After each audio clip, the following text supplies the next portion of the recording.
안녕하세요, 버클랩입니다. 오늘 소개해드릴 책은 아르노 그린의 복종에 반대한다입니다. 이 책은 버클랩에서 운영하는 독서 모임 한 주 한 권에서 38번째로 함께 읽는 책입니다. 이로써 총 1598페이지째 함께 읽게 되었네요.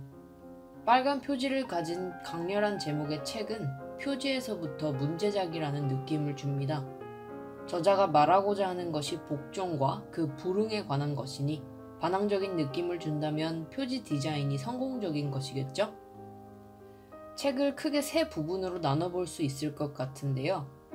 초반부에는 복종은 어떻게 시작되고 우리 안에서 어떻게 자리 잡는지에 대해서, 중반부에는 복종이 어떻게 우리의 고유한 정체성을 파괴시키는지에 대해서, 마지막 후반부에는 복종을 당하는 입장에서 이제는 복종을 강요하는 입장으로 변하는 사람들의 모습에 대해서 이야기하고 있습니다.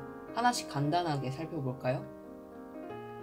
인정하기 힘든 부분이지만 저자에 따르면 복종은 아이와 부모와의 관계에서 시작합니다. 저자는 이 문제에 대해서 완강한 어조로 어린아이와 부모와의 관계는 우리 안에 하인근성을 새긴다라고 말했는데요. 아이를 양육하는 과정에서 아이의 안전을 위해 금지하는 많은 것들이 사실은 아이의 욕구이자 감정인데 부모는 필연적으로 그걸 금지하는 역할을 맡고 있으니 아이는 말을 잘 듣는 착한 아이로 길러지는 과정 중에서 자연스럽게 마치 하인처럼 권위자에게 복종하는 법을 배우고 익힌다는 것이죠. 논란이 될 수 있겠지만 저자는 이런 양육 형태가 아이의 정체성을 파괴하는 것이라고 생각합니다.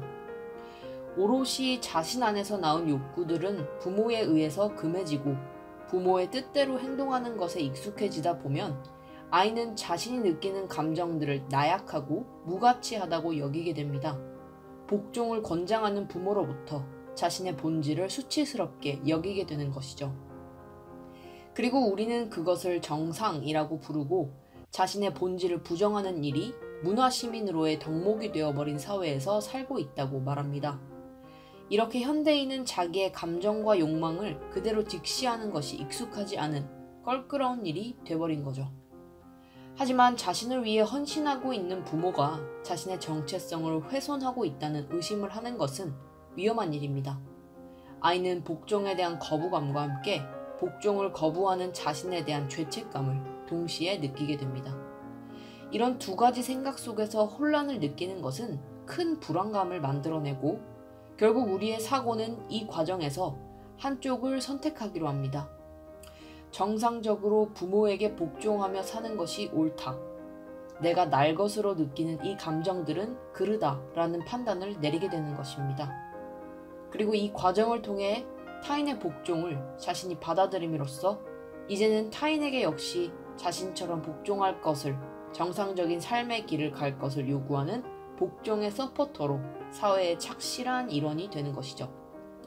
저자는 이렇게 부모에게 복종, 정체성의 표백 과정을 통해 인간이 결과적으로 문화적으로 인정된 정상적인 행동을 하게 되었지만 동시에 자기 자신을 속이는 행동을 하게 된다고 지적합니다. 평생 동안 인간성을 억압하는 고통이라고 말이죠. 그리고 이런 일련의 삶을 영국의 시인 에드워드 영의 말을 빌려 이렇게 표현했습니다. 인간은 원본으로 태어나 복제품으로 죽는다 라고 말입니다. 직면하기는 어렵지만 모든 인간에게는 부모와의 관계로부터 익힌 자연스러운 복종 근성이 있다는 것을 지적하며 복종에 반대하고 원본으로 살아갈 것을 이야기하는 책, 아르노 그린의 복종에 반대한다 였습니다.